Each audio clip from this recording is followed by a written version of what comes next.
नमस्कार दोस्तों। आज मैं आपको सुनाने जा रही हूँ, अचानक पति ने अपनी पत्नी की मोबाइल में ऐसा क्या देखा कि उसके पैरों तले जमीन खिसक गई। रजनी, तुम तो जानती ही हो, पिताजी के जाने के बाद माँ कितनी अकेली हो गई है और ऊपर से अब उनकी तबीयत भी ठीक नहीं रहती। तो मैं सोच रहा हूँ कि अब माँ को इस घर में ले आता हूँ। माँ इस घर में हमारे साथ रहेंगी तो जय के साथ उनका दिल लगा रहेगा। जय को भी दादी का प्यार मिल जाएगा और तुम्हें भी उसे संभालने में कोई परेशानी नहीं होगी। रजनी, बस मुझे तुमसे यही कहना है, मेरी मम्मी को भी अपनी माँ ही समझना, उन्हें कभी सास मत समझना। पिताजी के जाने के बाद उनकी जिंदगी में एक खालीपन आ गया है। मुझसे वादा करो कि तुम उस खालीपन को भरने में मेरी मदद करोगी। अपनी माँ के लिए चिंतित सुमित ने अपनी पत्नी रजनी से कहा। हालांकि सासू माँ के साथ रहने की रजनी के बिल्कुल भी इच्छा नहीं थी, लेकिन अपने पति की मातृभक्ति देखकर वह कुछ बोल ना पाई। बस एक फीकी सी मुस्कुराहट के साथ अपनी स्वीकृति दे दी। अगले दिन सुमित अपनी माँ का सामान पैक करवाकर उन्हें अपने साथ घर ले आया। घर आकर माँ से बोला, माँ, बस एक बात याद रखिएगा कि ये घर मेरे और रजनी से पहले आपका है। इस घर में वही होगा जो आप चाहेंगे। सुमित की बातें सुनकर माँ जी अपनी बेटी पर गर्वित हो रही थी। वहीं रजनी अंदर ही अंदर जल भुन रही थी। कमला जी ने घर आते ही रसोई का सारा काम संभाल लिया है। रजनी भी अब घर के काम से निश्चित हो गई थी।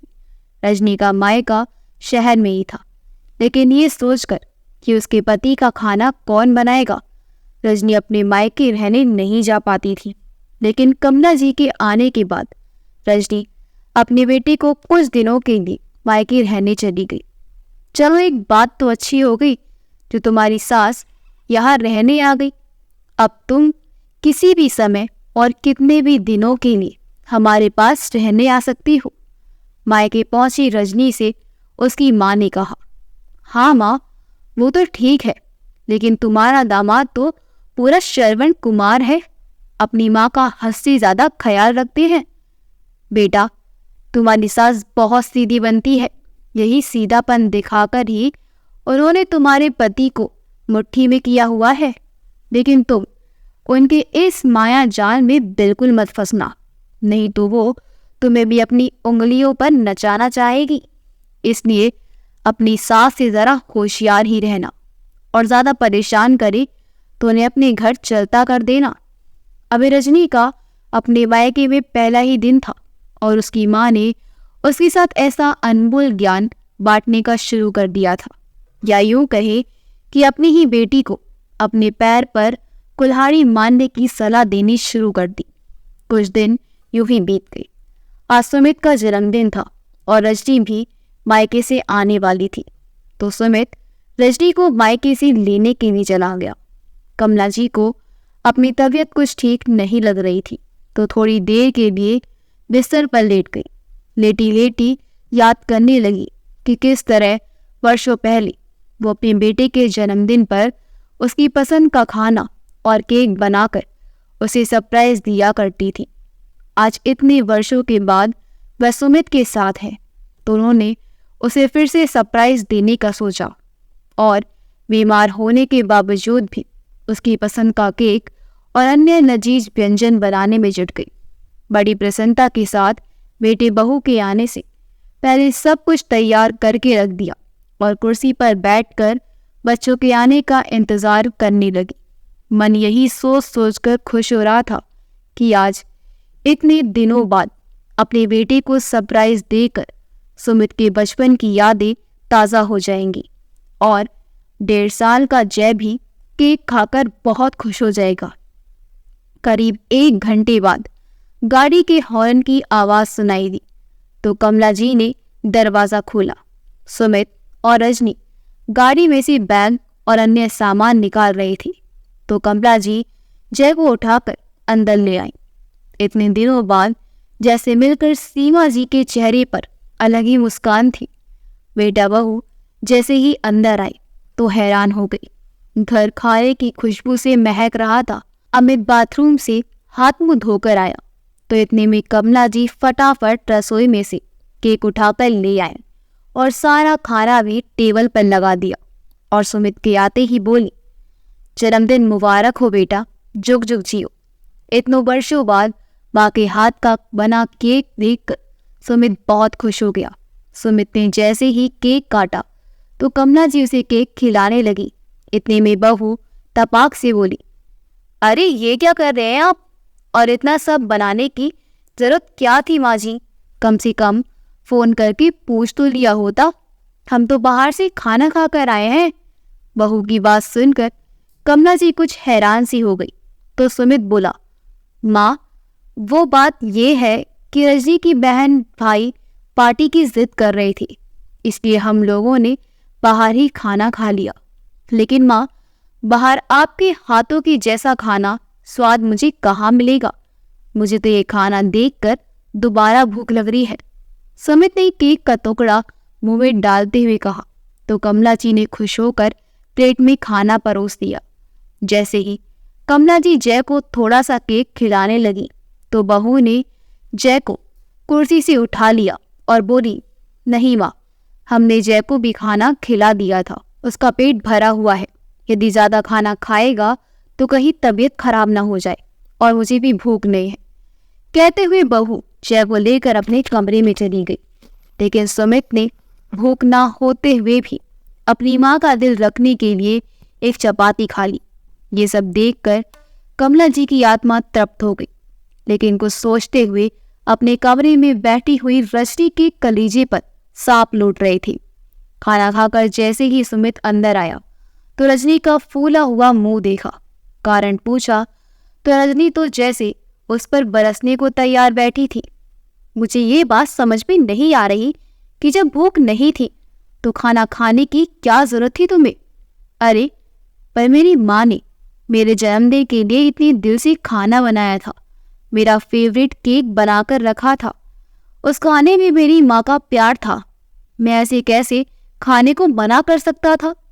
सुमित ने जवाब दिया, अच्छा 10 दिन पहले की ही बात है, जब आप मुझे मायके छोड़ने गए थे तो मेरी माँ ने भी आपके लिए खाना बनाकर रखा हुआ था, लेकिन आपने उस समय ये कहकर मना कर दिया कि मैं घर से खाना खाकर आया हूँ, पेट में बिल्कुल भी जगह नहीं है, और या अपनी माँ के हाथ का बनाया खाना खाने के लिए पेट में जगह है। इसका मतलब मेरी माँ की भी कोई कद्र नहीं है आपके दिल में, उनके खाने की थोड़ी सी भी इज्जत रखनी होती। रजनी की बात सुनकर सुमित भड़क उठा, किस बात को कहाँ ले जाती हो तुम? कुछ समझ में नहीं आता। मैं तुम्हारे परिवार के साथ ही पार्टी करने गया था और यहाँ सुबह से ही मेरी माँ की तबीयत खराब थी, लेकिन फिर भी उन्होंने मेरे जन्मदिन को खास बनाने के लिए इतना सब इंतजाम करके रखा। हम बाहर से पार्टी करके आए और इस पर भी उन्होंने कोई एतराज नहीं किया। यदि मैंने उन्हें खुश करने के लिए थोड़ा सा खाना खा लिया तो इसमें तुम्हारे परिवार की बेइज्जती कहाँ से हो गई? रजनी ने भी गुस्से में कहा, तुम्हें तो केवल अपनी ही माँ की खुशी की फिक्र है, लेकिन मेरी माँ पर क्या गुजरेगी ये तो तुमने सोचा ही नहीं। बात सिर्फ इतनी है कि तुम्हारी माँ को भी समझना चाहिए कि वो हमारी खुशी में ही अपनी खुशी देखे। यदि एक दिन उनके हाथ का बनाया खाना नहीं खाती तो कोई आसमान नहीं टूट पड़ता। दोनों पति पत्नी एक दूसरे के ऊपर जोर जोर से चिल्ला रहे थे और ये सारी बातें कमला जी को बाहर तक सुनाई दे रही थी। बहस खत्म होने का नाम भी नहीं ले रही थी और इधर कमला जी ये देखकर हैरान थी कि उनकी बहू के दिल में उनके लिए कितना जहर भरा हुआ है, क्योंकि आज तक उन्होंने अपनी बेटी बहू की जिंदगी में कभी हस्तक्षेप नहीं किया था। बेटी की शादी करने के बाद जब रजनी उनके घर आई तो उन्हें लगा कि जैसे उनके जीवन में बेटी की कमी पूरी हो गई है। उन्होंने रजनी को कभी बहू समझा ही नहीं, लेकिन इस बात से भी बहू खुश नहीं थी। ये सोचकर कमला जी बहुत उदास हो गई। मन ही मन सोचने लगी कि बेटे की बात मानकर यहाँ क्यों चली आई। खैर, जैसे तैसे मामला शांत हुआ। कुछ ही दिन बीते थे। रजनी कमला जी के पास आई और बोली, माँ जी, विदेश से मेरे बड़े भैया और भाभी आए हुए हैं, तो मैंने आज रात उन्हें खाने पर बुलाया है। उनके साथ मेरे परिवार के सभी लोग भी रात को खाने पर आ रहे हैं। कुल मिलाकर मेरे घर में 10 लोग तो होंगे ही, और यहाँ हम लोग भी हैं। तो आज रात के लिए आप 15 लोगों का खाना बना दीजिएगा। मुझे कुछ सामान लेने के लिए मार्केट जाना है। इतने समय बाद भैया भाभी आ रहे हैं, तो उनके लिए भी कुछ गिफ्ट लेने हैं। कमला जी बोली, बहू, आजकल के ज़माने में तो ऑनलाइन खाना भी ऑर्डर किया जा सकता है, तो परेशान क्यों होना, खाना बाहर से ही मंगवा लो।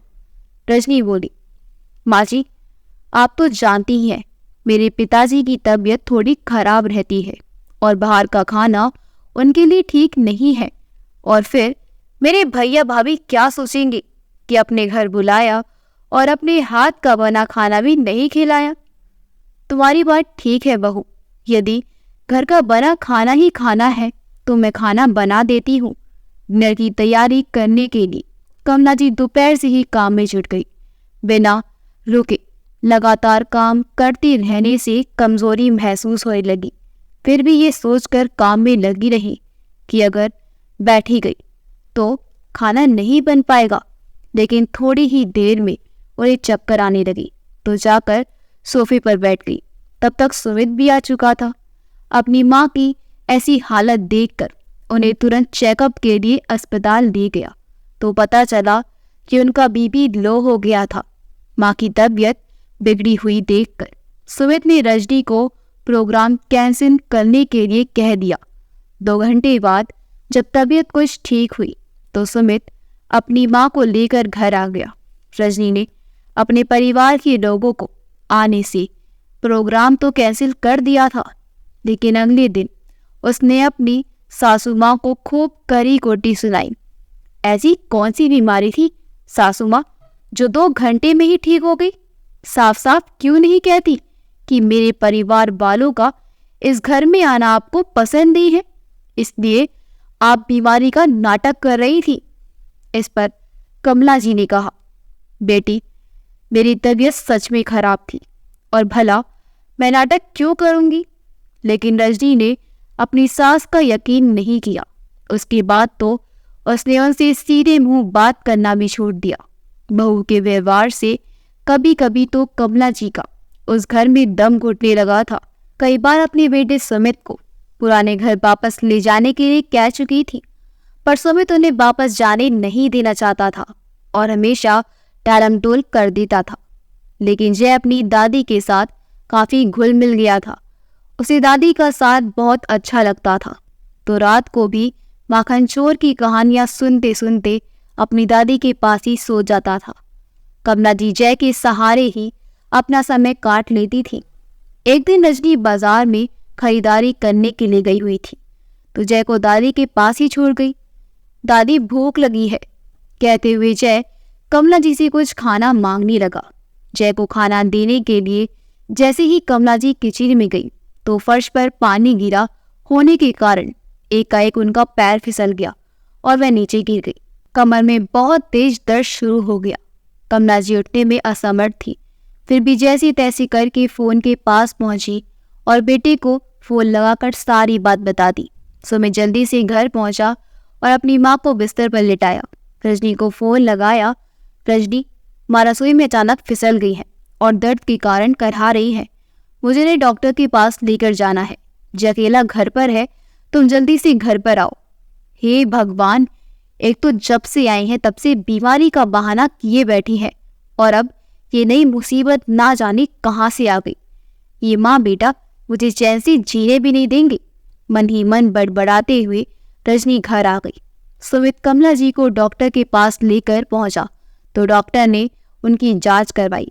तो डॉक्टर ने बताया कि उनकी मांसपेशियों में खिंचाव आ गया है, लेकिन चिंता की कोई बात नहीं है। डॉक्टर ने कुछ समय के लिए उन्हें बेड रेस्ट करने की सलाह दी। डॉक्टर की बात सुनकर सुमित को कुछ तसल्ली हुई। उसने अपनी पत्नी को माँ का ख्याल रखने के लिए सख्त हिदायत दी और एक काम वाली बाई भी लगा दी ताकि माँ का ख्याल रखते हुए रजनी पर बाकी कामों का बोझ ना पड़े। सुमित की हिदायत पर रजनी भी अपनी सासू माँ का पूरा ख्याल रखने लगी, उन्हें कोई काम नहीं करने देती। रजनी की माँ को जब अपनी समधन के बारे में पता चला तो उन्होंने भी हालचाल जानने के लिए कमला जी को फोन किया। चिंता मत कीजिए समधन जी, जल्दी ही आप बिल्कुल ठीक हो जाएंगी। बच्चे आपका ख्याल अच्छे से तो रख रहे हैं ना? अरे बच्चे तो मेरा बहुत ध्यान रखते हैं और रजनी तो मुझे बिस्तर से उठने ही नहीं देती, कमला जी मुस्कुराकर कहने लगी। कुछ दिन में ही कमला जी अब पहले से अच्छा महसूस कर रही थी। एक दिन उन्होंने अपने पुराने घर में जाने की इच्छा बेटे से जताई। बस बेटा, बहुत सेवा कर ली तुम लोगों ने मेरी, अब मैं अपने घर वापस जाना चाहती हूँ। इस पर सुमित ने कहा, अम्मा ये आपका ही घर है, आप यहीं पर रहेंगी और कहीं नहीं जाएंगी। सोचो अगर आप उस घर में अकेली होती और ये घटना वहां हो जाती तो कौन देखने आता? माँ बेटे की ये बातें सजनी चुपचाप खड़ी हुई सुन रही थी और बिना कुछ बोले ही रसोई में चली गई। कमला जी को रजनी के व्यवहार में फिर से बदलाव नजर आने लगी। रविवार को रजनी को किसी पार्टी में जाना था, सुमित घर पर ही था, तो रजनी ने अपने बेटे जय को सुमित के पास ही बैठा दिया। जय सुमित को ज्यादा परेशान ना करी, इसलिए मोबाइल फोन में गेम लगाकर उसके हाथ में थमाकर पार्टी के लिए चली गई, लेकिन रजनी को लॉक करना भूल गई। अब अनलॉक हो चुका था और कोई भी उसके मोबाइल से मैसेज कर सकता था। काफी देर से जय मोबाइल पर गेम खेल रहा था। जब तक जय मोबाइल देखता था तब तक तो खुश रहता था, लेकिन सुमित ने जैसे ही उसके हाथ से मोबाइल लिया तो वह रोने लगा। तो सुमित जैसी बातें करने लगा। जय के साथ हंसते बतियाते सुमित ने देखा कि रजनी के मोबाइल पर लगातार मैसेज आ रहे हैं। रजनी कभी भी अपना मोबाइल अनलॉक नहीं छोड़ती थी और ना ही कभी सुमित को दिलचस्पी होती थी ये जानने की कि रजनी अपने मायके वालों से क्या क्या बातें करती है। मोबाइल जब बार बार बज रहा था तो सुमित की नज़र एक मैसेज पर पड़ गई। रजनी, तेरी सास भी वापस घर जाने के नाम भी नहीं ले रही है। मुझे जो चिंता हो रही है मेरी बच्ची, कहीं अपनी सास माँ की सेवा करते करते तू बीमार ना हो जाए। पहले तो हम कभी भी मर्जी से तेरे घर आ जाते थे, लेकिन जब से तेरी सास घर आई है तब से मैं तो तुझसे फ़ोन पर ही ढंग से बात नहीं कर पाती। जैसे ही वो थोड़ी ठीक होने लगे उन्हें अपने घर वापस भेज देना। इस सास नाम की मुसीबत को अब और ज़्यादा झेलने की ज़रूरत नहीं है।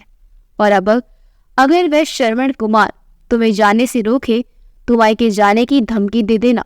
सुमित ने जैसे ही रजनी की मम्मी का मैसेज पढ़ा तो उसे जैसे अपनी आंखों पर विश्वास ही नहीं हुआ। सामने इतनी चिकनी चुपड़ी बातें करने वाली उसकी सास के दिल में उसके माँ के लिए इतनी कड़वाहट भरी हुई थी। ये सोचकर उसे बड़ा ताज्जुब हुआ और उसे भी ज़्यादा बड़ी हैरानी तो उसे अपनी पत्नी द्वारा लिखे हुए मैसेज पढ़कर हुई। माँ, क्या बताओ, जब से मेरी सास बीमार पड़ी है मेरे सिर पर तो मुसीबत ही आ पड़ी है। तुम्हारे कहने पर मैंने उनसे सीधे मुंह बात करना भी छोड़ दिया था और कुछ दिनों पहले तक तो कह रही थी कि मुझे घर वापस जाना है, लेकिन जब से उन्होंने बिस्तर पकड़ा है ये उम्मीद भी खत्म हो गई। ना जाने मुझे कब आज़ादी मिलेगी इस मुसीबत से। सुमित की हैरानी अब गुस्से में तब्दील हो चुकी थी। वह रजनी के आने का इंतज़ार करने लगा। जैसे जैसे उसका इंतज़ार बढ़ रहा था उसका गुस्सा 7वें आसमान तक पहुंचता जा रहा था। इस बीच सुमित ने सारा मामला अपनी माँ के सामने स्पष्ट कर दिया। सुमित की बात ये सुनकर उसकी माँ ने कहा, बेटा तुम बहू को कुछ मत कहना, ये सब मेरे ही कारण हो रहा है। तुम मुझे मेरे घर छोड़ दो, सब कुछ खुद ठीक हो जाएगा। जैसे ही रजनी घर आई सुमित ने उसे उसका मोबाइल दिया। सुमित के हाथ से मोबाइल लेकर रजनी को याद आया कि उसकी मोबाइल पर तो उसकी माँ के मैसेज आते हैं कहीं सुमित ने उन्हें पढ़ तो नहीं लिया। उसे थोड़ा डर लगा, लेकिन सुमित की चेहरे पर गुस्सा नहीं था। इसका मतलब सब ठीक है। रजनी को इस बात की तसल्ली हुई। उसी समय सुमित ने कहा, चलो रजनी, आज तुम्हारे मायके चलते हैं। अपनी माँ के घर जाने की बात सुनते ही रजनी जल्दी से तैयार होकर जैकेट उठाकर आ गई। रविवार का दिन था, इसलिए सभी लोग घर पर ही थे।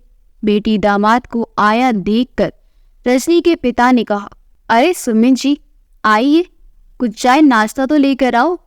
सुमित ने बड़ी विनम्रता से कहा, नहीं ससुर जी, मैं तो बस आपको आपकी अमानत लौटाने आया हूँ। सुमित की बात सुनकर सब लोग हैरान हो गए। सुमित के ससुर बोले, कौन सी अमानत बेटा?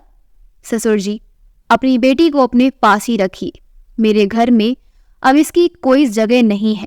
ये सुनकर रजनी बोली, तुम्हारी हिम्मत कैसी हुई मेरे साथ ऐसा करने की? साफ साफ बताओ बेटा, क्या बात हुई है? ससुर जी ने हैरानी से पूछा तो सुमित बोला, ससुर जी, ये बात आप सासू माँ और अपनी बेटी से ही पूछें तो बेहतर होगा।